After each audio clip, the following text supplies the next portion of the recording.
ओम शांति।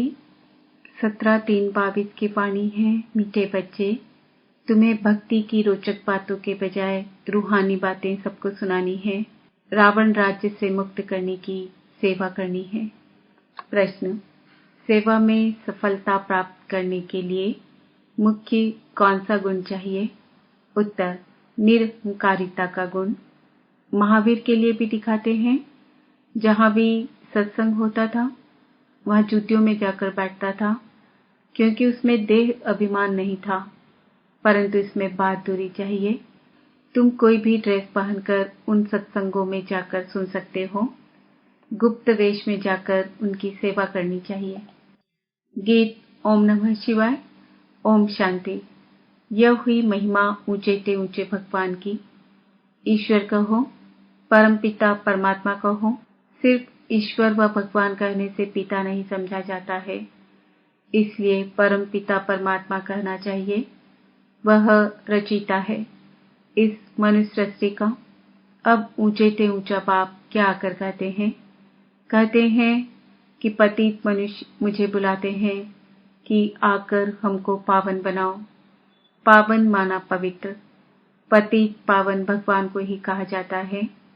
बरोबर वह आता है जरूर। भक्ति मार्ग में भगवान को याद करते हैं तो वह आता भी जरूर है, परंतु वह आएगा तब जब भक्तों को भक्ति का फल देना होगा। फल देना अर्थात वर्षा देना उनके लिए बहुत सहज है। 1 सेकंड में जीवन मुक्ति दे सकते हैं। कहते भी हैं कि जनक को सेकंड में जीवन मुक्ति मिली। नाम एक का ही गाया हुआ है। सेकंड में जीवन मुक्ति अर्थात सुख शांति मिली। मनुष्य कहते भी हैं कि शांति, सुख और बड़ी आयु चाहिए। छोटेपन में कोई मरता है तो कहते हैं अकाले मृत्यु आ गया, पूरी आयु नहीं बिताई। अब बाप जो कुछ करके गए हैं उनका ही गायन है। सेकंड में जीवन मुक्ति तो जरूर पहले जीवन बंद में होगा। जीवन बंद कलयुग के अंत और जीवन मुक्त सतयुग के आदि को कहा जाता है। कहते हैं जनक मिसल घर गृहस्थ में रहकर जीवन मुक्ति को पाएं। बाप समझाते हैं अक्षर ही 2 है, राजयोग और ज्ञान।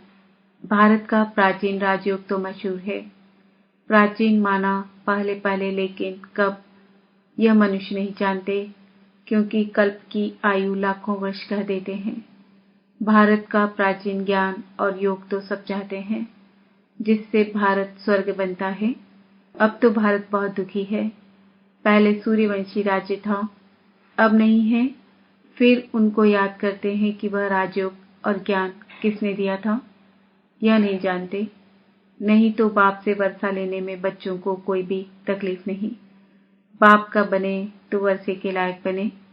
फिर भी माता पिता टीचर की शिक्षा मिलनी होती है। मुक्ति का भी वर्षा चाहिए, इसलिए गुरु करते हैं, परंतु जीवन मुक्ति तो कभी कोई दे नहीं सकता।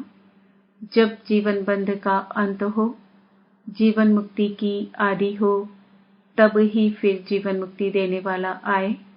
मनुष्यों ने सिर्फ सुना है कि सेकंड में जीवन मुक्ति अथवा सेकंड में रावण राज्य से राम राज्य, पतित से पावन, परंतु कैसे सो नहीं जानते।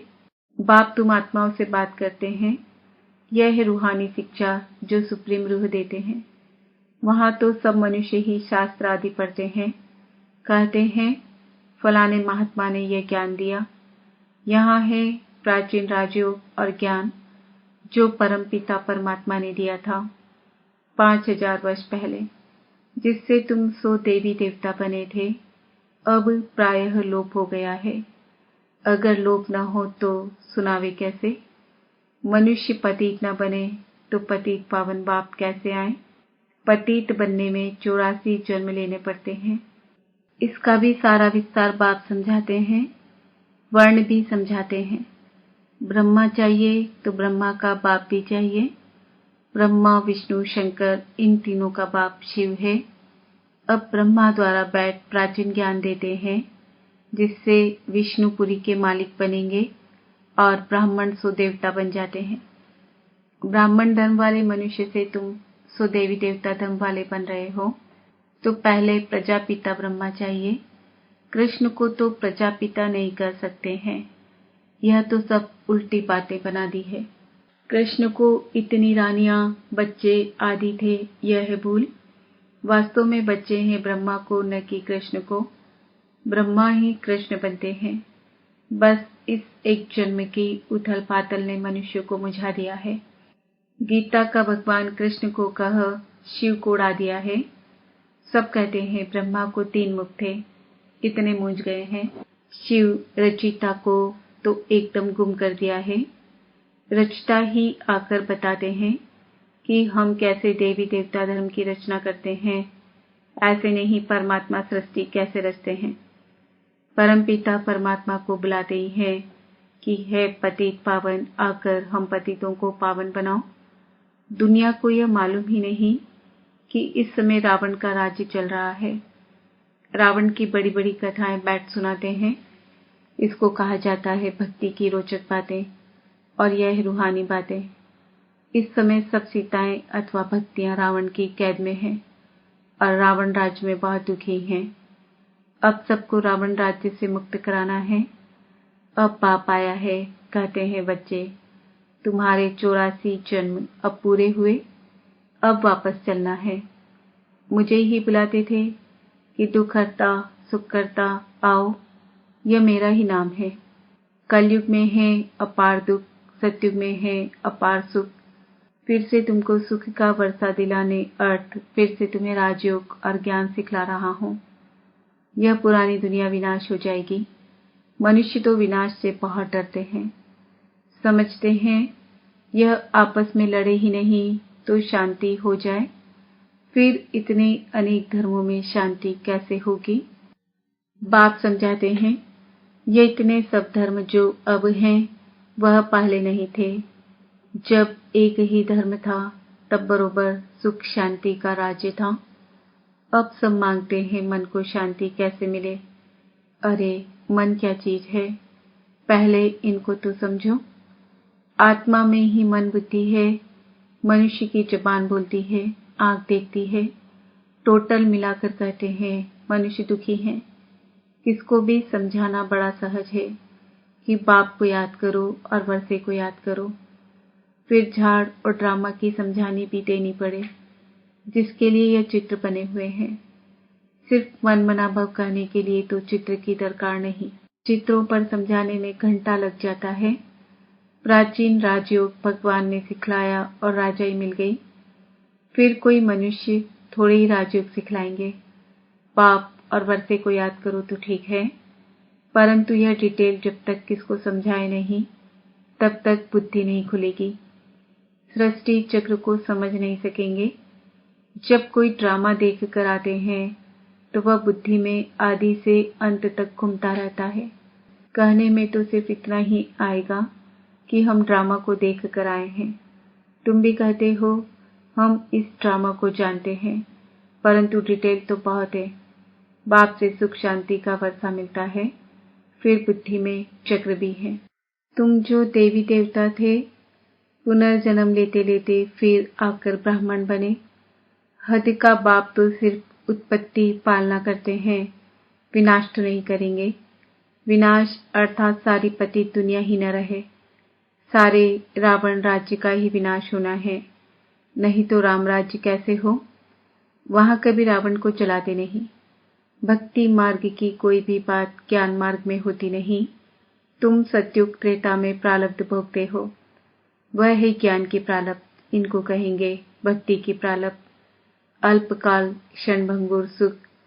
पहले भक्ति अव्यभिचारी थी, फिर व्यभिचारी होते होते बिल्कुल ही दुखी बन जाते हैं। सद्गति दाता एक बाप है, यह तो समझाना है कि बाप और वर्षे को याद करो। याद किया और स्वर्ग की बादशाही मिली, फिर नर्क में कैसे आए, यह सब बातें बैठ समझाई जाती है।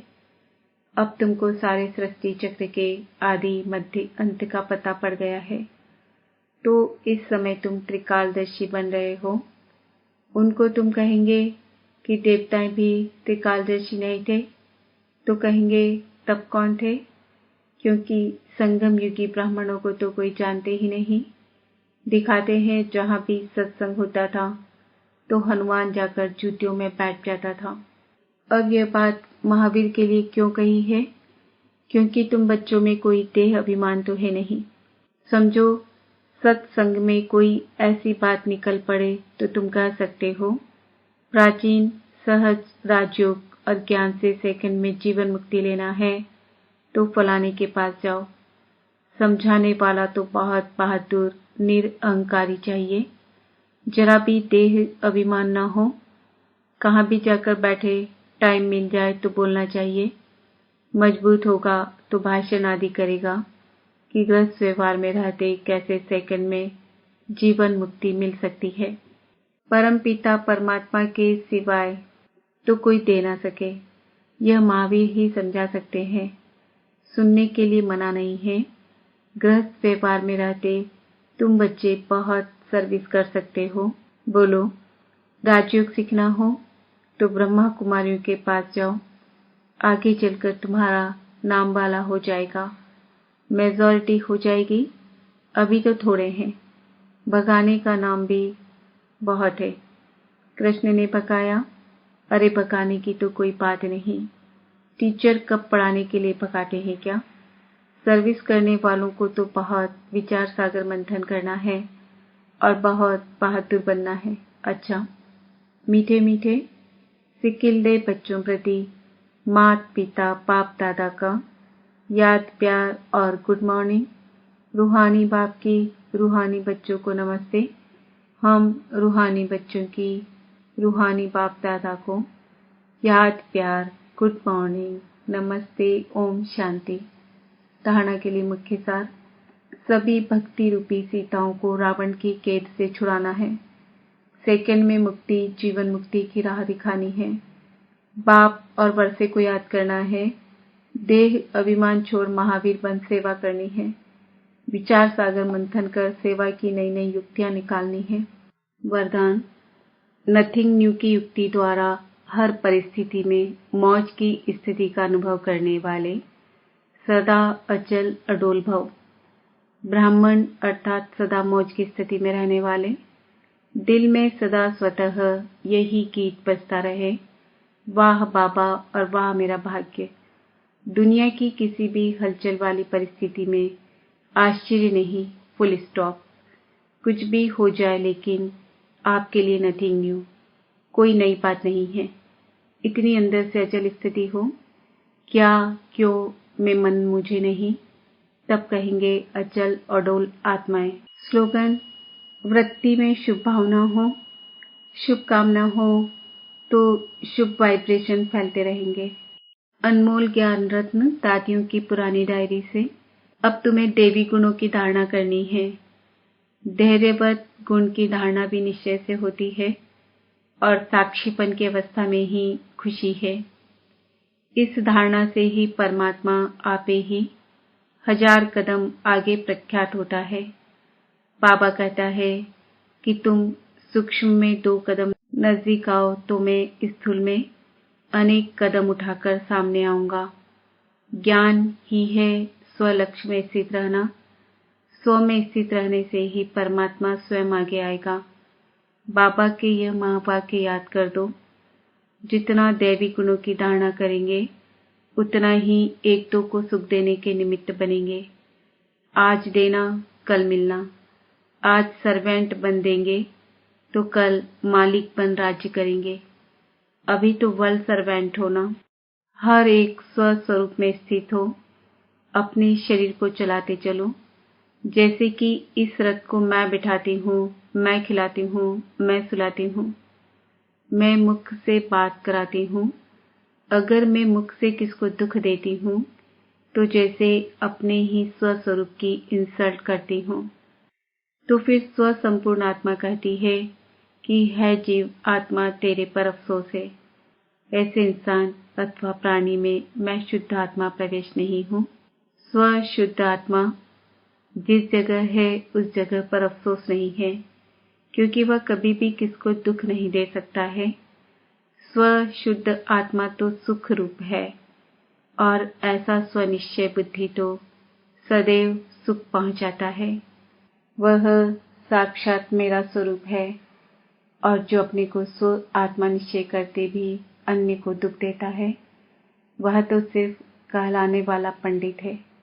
उसका असर दूसरों पर नहीं हो सकता है। अच्छा, ओम शांति।